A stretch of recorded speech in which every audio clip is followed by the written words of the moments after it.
Bonjour ou bonsoir, ça dépend quand est-ce que tu regardes cette vidéo. Bienvenue sur cette première FAQ dédiée à l'entraînement. Alors pourquoi j'ai voulu faire ça? Parce que je reçois énormément de messages par Instagram notamment sur plein de questions de la vie de tous les jours, du sportif et du non sportif. Donc je suis là pour répondre à vos questions. Alors la première question nous vient de Karim sur Facebook.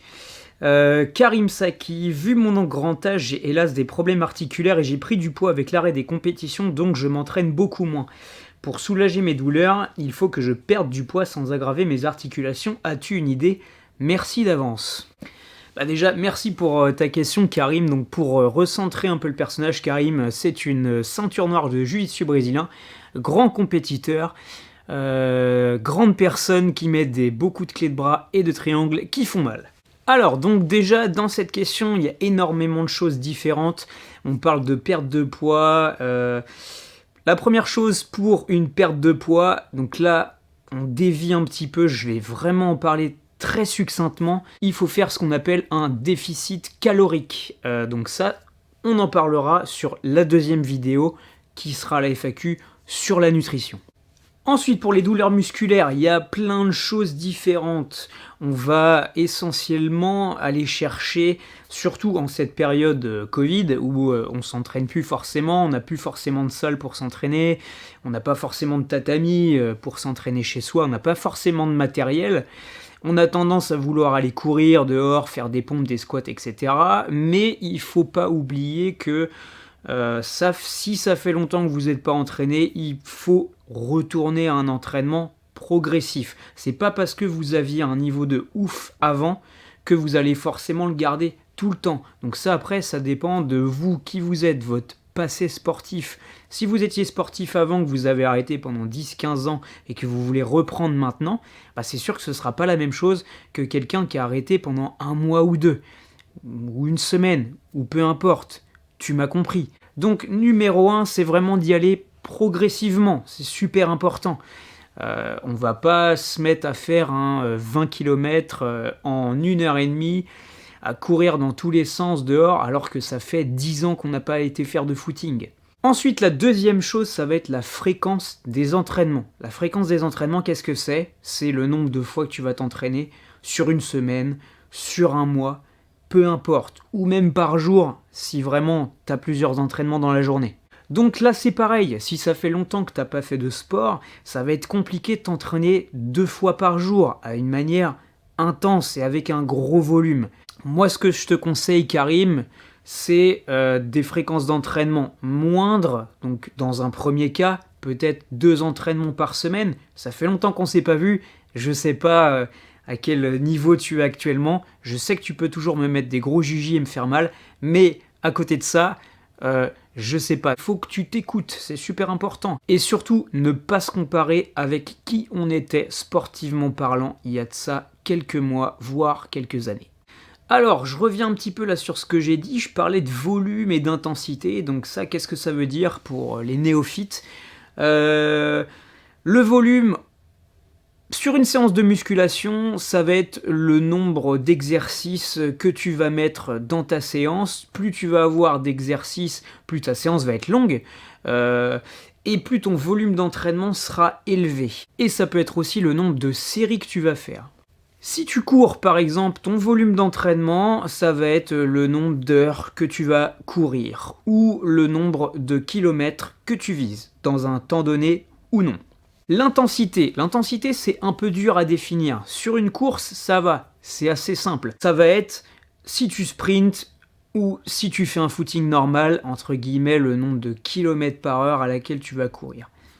Dans une séance de muscu, l'intensité, c'est un peu plus tricky. Il y a énormément de choses qui rentrent en jeu. Ça peut être le tonnage, donc la charge que tu vas tirer, pousser, bouger, en tout cas dans tous les cas, dans ta séance. Ça peut être le temps de récupération plus ou moins long. Ça peut être le tempo, enfin bref, ça peut être beaucoup de choses. Voilà, on ferme la parenthèse.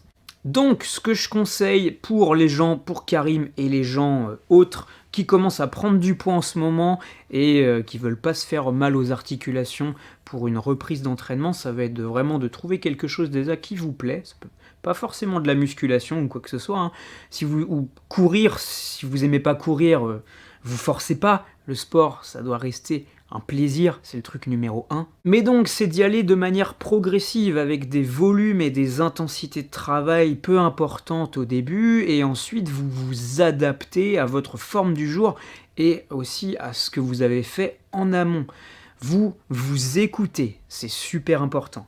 Le truc qui peut être cool quand on veut reprendre une activité sportive ou alors si on n'a pas de matos à la maison, moi je vous conseille de faire de l'Animal Flow. J'ai 3 cours sur ma chaîne Twitch et YouTube, je vous mets les liens en description.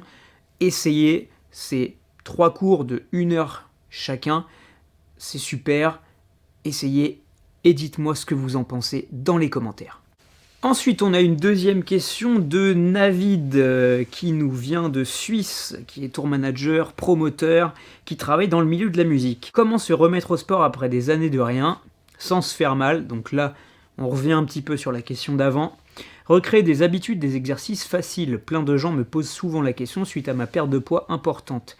Certains ont du mal à croire que tout ce chemin a commencé juste en allant marcher 1 heure par jour au début, sans objectif de performance et sans pression. Donc pour te répondre Navid, déjà il y a une petite chose dans ta question, qu'est-ce que ça veut dire des années de sport sans rien? On revient un petit peu à la question d'avant, sans rien, est-ce que ça veut dire que tu n'as jamais fait de sport de toute ta vie et tu commences seulement maintenant? Et ça, c'est super. Ou alors est-ce que tu avais un background sportif il y a quelques années de ça et que tu te remets au sport maintenant, en période de confinement? Donc déjà, comment se remettre au sport? Il va y avoir une notion de discipline là-dedans. Il va falloir déjà trouver, en ce moment, c'est un peu compliqué, un sport qui peut te convenir. Donc là, vu que toutes les salles sont fermées, les assos et tout, c'est un peu galère, je te conseille de regarder plusieurs choses qu'il peut y avoir sur YouTube. Je reviens sur l'Animal Flow que j'ai dit tout à l'heure, mais ça peut être du pilates, ça peut être du yoga, tu peux acheter du matos, des kettlebells, des steel mace, il y a plein de choses à faire, ou même à poids de corps. Comment faire une pompe propre, comment faire un squat propre, ou il y a plein d'autres choses type kin stretch, etc. qui sont super intéressants. Au pire, je ferai des vidéos là-dessus si vous voulez, dites-le moi en commentaire. Dans le cas d'une perte de poids, il va falloir déjà retrouver des sensations sportives, il va falloir retrouver la notion de plaisir à faire du sport, c'est primordial. Il va falloir réintégrer ta routine sportive dans ta vie. Donc ça, si tu faisais du sport avant et que tu as lâché, il va falloir se mettre une discipline. Donc ça dépend des gens, soit tu peux te mettre des alarmes sur ton téléphone à 1 heure donnée, ou soit tu peux écrire sur un cahier qu'est-ce que tu vas faire dans ta journée en termes sportifs. T'es pas forcément obligé de faire exactement ce que tu vas écrire, parce que il y aura la forme du jour, tu seras plus ou moins fatigué, tu auras plus ou moins bien mangé, mais au moins tu auras quelque chose sur quoi te tenir. Et à partir de là, tu pourras adapter ton entraînement à partir de ce que tu as écrit. Mais le premier truc, au-delà de la motivation, ça va être la discipline. Ça, c'est indéniable. Ensuite, il faut que tu rentres dans le truc avec le bon mindset. C'est super important. Ça veut dire quoi avoir un bon mindset pour faire du sport? Ça veut dire que si tu rentres dans ta séance, peu importe ce que tu vas faire, yoga, pilates et j'en passe, et que tu veux pas, tu penses déjà à ce que tu vas faire demain, à ce que tu vas faire à manger ce soir ou je ne sais pas, au pire, décale un petit peu ta séance. C'est pas grave. Si tu le fais, il faut pas que tu culpabilises. Tu fais pas une séance un jour, ça passe. Si ça se reproduit tous les jours, là, c'est compliqué. Donc vraiment, pour rester dans la notion de plaisir, tu vois, moi, je suis éducateur sportif, ça m'arrive de pas vouloir m'entraîner. Je le fais quand même, parce que c'est mon métier. Mais dans votre cas, à vous qui regardez cette vidéo, c'est pas votre métier, si un jour vous n'avez pas envie de vous entraîner, vraiment pas envie, le faites pas, faites autre chose. Mais faites pas non plus genre du Netflix avec une Ben & Jerry sur le canapé. Trouvez autre chose à faire. Et ensuite, ne repoussez pas vos entraînements tout le temps. Si vous n'êtes pas entraîné un lundi alors qu'il fallait que vous vous entraîniez, c'était écrit sur votre cahier ou sur votre téléphone ou je ne sais quoi, entraînez-vous le lendemain. Et redécalez pas tous les entraînements après derrière. Ensuite, toujours une question de Navid qui me demande des vidéos pour faire travailler les abdos de la bonne manière. Faire des crunchs pour des crunchs n'amène rien. On va en parler. Souvent, le fait de ne pas voir comment faire un exercice fait qu'on ne voit pas de progrès, de changement, ça peut devenir un peu décourageant. Alors, les crunchs, c'est un exercice controversé dans le milieu du fitness. Il y en a qui disent que c'est pas fonctionnel, il y en a qui disent que ça détruit tout à l'intérieur, etc. Non, les crunchs, c'est tout à fait fonctionnel. Si c'est bien fait, il n'y a aucun risque de faire des crunchs. Donc là, je te parle pas des crunchs qu'on peut voir dans certaines salles de fitness façon l'Health Mills. Le mieux pour moi, pour apprendre à faire des crunchs, surtout en ce moment, c'est de regarder des vidéos de pilates sur YouTube. Il y en a des milliers avec des abdos hypopressifs, des crunchs de pilates. Je vais chercher un peu des vidéos, je vous en mets en lien. Allez-y, c'est top. Alors, pour les moments décourageants, c'est vrai, il y en a. Moi, c'est mon boulot, j'en ai tout le temps. L'adaptation à l'entraînement, ça a un certain niveau, tu vois. Ça veut dire que si tu commences à t'entraîner tôt, moi par exemple en musculation, j'ai commencé assez tôt, je devais avoir 15-16 ans à peu près. Mon exercice préféré, c'est le squat, barre haute. J'adore ça, j'adore les sensations que ça me procure. Mais voilà, en termes d'adaptation à l'entraînement, mes adaptations sont plus ou moins faites maintenant. Ça veut dire qu'en termes de charge, maintenant je ne vais pas pousser 600 kg. C'est juste pas possible. C'est sûr que si tes points de repère, ça va être par exemple en musculation, les charges, et pas la vitesse à laquelle tu vas déplacer la barre, ou tes temps de récupération qui vont être meilleurs, etc., parce qu'il y a énormément de paramètres différents, ça peut être frustrant. Et il y a des jours où ça va l'être. Il y a des jours où tu te sens vraiment frais et tout ça, et tu vas faire une séance de merde, et tu vas avoir mal partout, et tu vas être en PLS. Et il y aura des séances où tu auras mal dormi la veille, tu auras mal mangé, tu auras mangé ton sandwich triangle le midi, donc niveau nutrition c'est 0, mais tu vas faire une séance de ouf. Ensuite, une question d'Amandine. Amandine qui est régisseuse dans le milieu de la musique. Hey coach, c'est quoi ton meilleur remède contre les contractures? Avec un petit smiley, avec un truc au-dessus de la tête. Alors déjà, une contracture, qu'est-ce que c'est? Ça va être une contraction musculaire involontaire. Donc pour plusieurs raisons différentes, le corps va faire ça. Ça peut être une contraction réflexe qui va avoir tendance à protéger le muscle. C'est un mécanisme de défense en fait parce que le muscle a été soit trop sollicité lors d'un exercice répété, par exemple de la course à pied. Je sais que tu cours beaucoup, Amandine, donc ça peut être le cas, notamment que ta contracture est au mollet, si je ne me trompe pas. Ou ça peut être parce que le muscle a été étiré de manière trop intense. Donc la contracture, c'est quelque chose qui est pas spécialement grave, mais par contre, ça peut être très douloureux. Donc ce que je te préconise, Amandine, et pour tous les gens qui peuvent avoir des contractures, qui regardent cette vidéo, c'est du repos.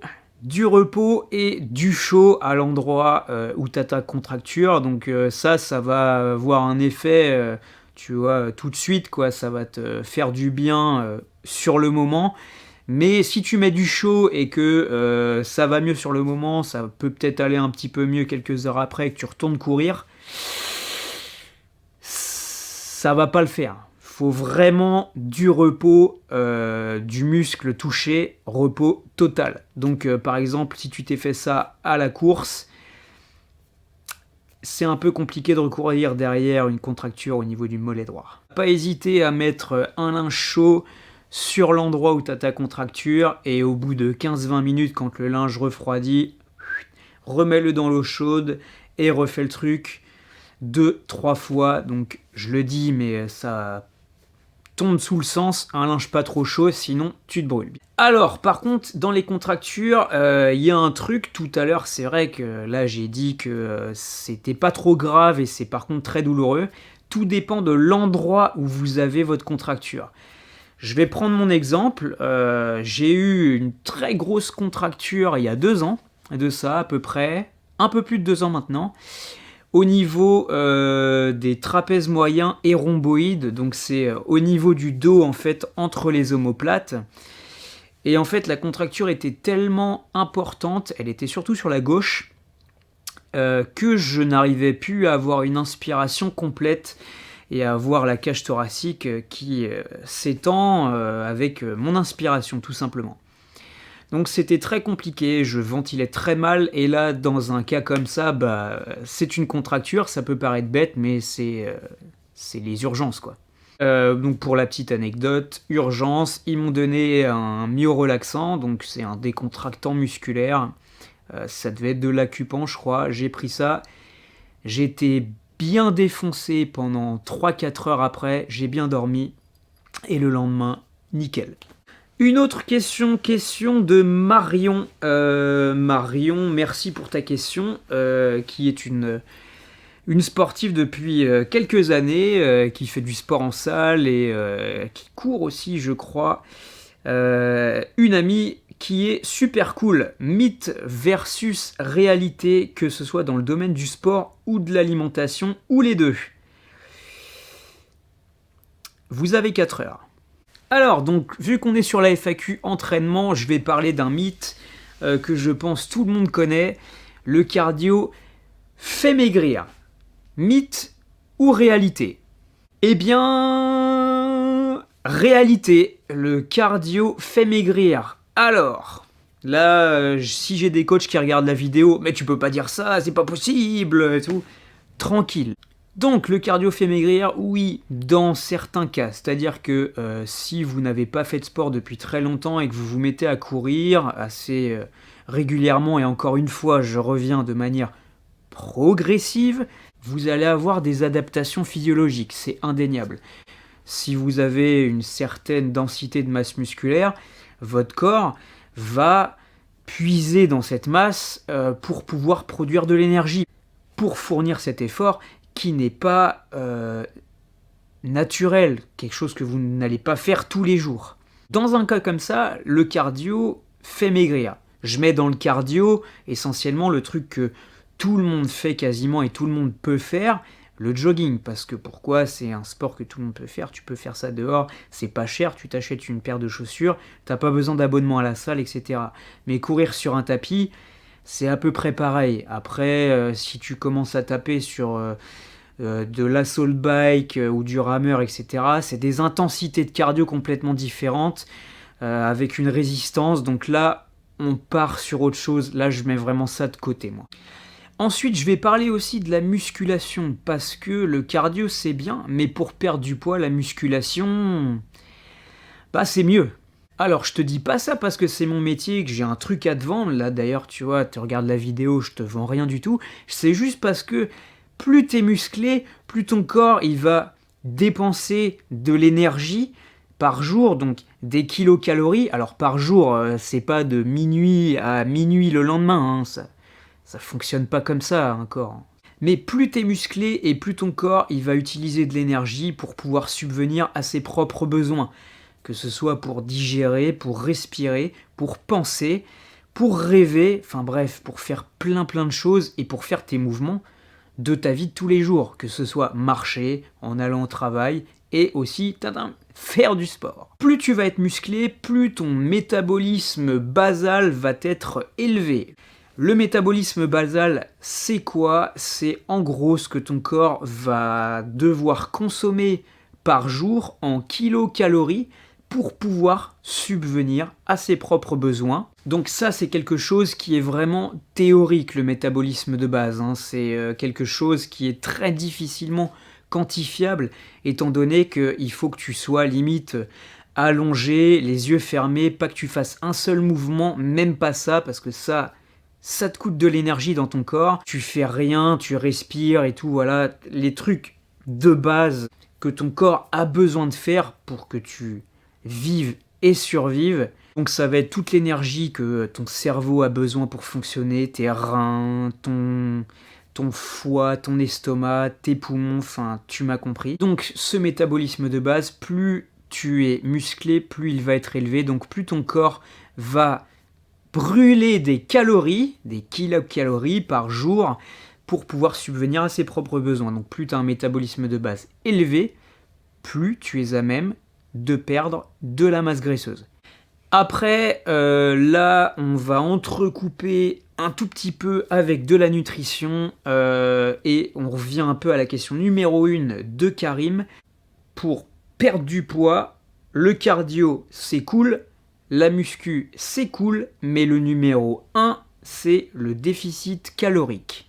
Donc pour tout ça, déficit calorique, je vous donne rendez-vous dans la deuxième FAQ qui sera sur la nutrition. Je vous remercie d'avoir regardé cette vidéo, dites-moi ce que vous en avez pensé en commentaire, likez, partagez, ça me ferait vraiment plaisir. J'espère que ça vous a plu, j'espère que j'ai pas dit trop de bêtises, dans ce cas-là c'est pareil, hein. Dites-moi dans les commentaires, et on se retrouve très bientôt pour la deuxième vidéo sur la nutrition. Salut!